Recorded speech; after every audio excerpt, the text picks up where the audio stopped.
All right, so you've developed a snap hook, and I'm going to show you how to use your Saber to stop the snap hook.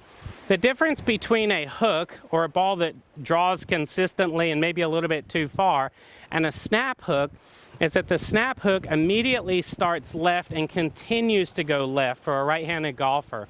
So the reason for that is, yes, you do have very active hands. Yes, they probably are rolling over too much.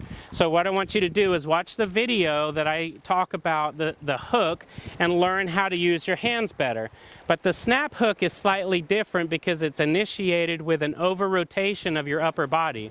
So what you're doing is you're going to the backswing back here, and then not only are your hands rolling under, but really the main problem is your left shoulder is kind of clearing out of the way. And what that's doing is it's causing the club to come over a little bit on top of that extra wrist release, right?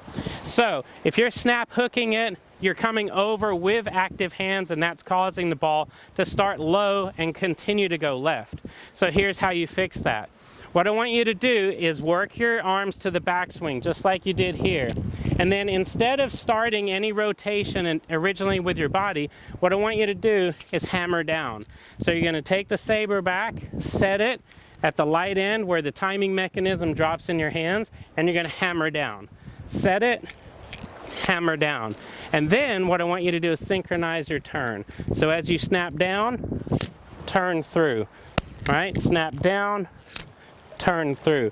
This way, what you're not going to have is your upper body rotating over, causing that club to kick out and then snap over the top. So to eliminate that snap hook, work on this Saber drill.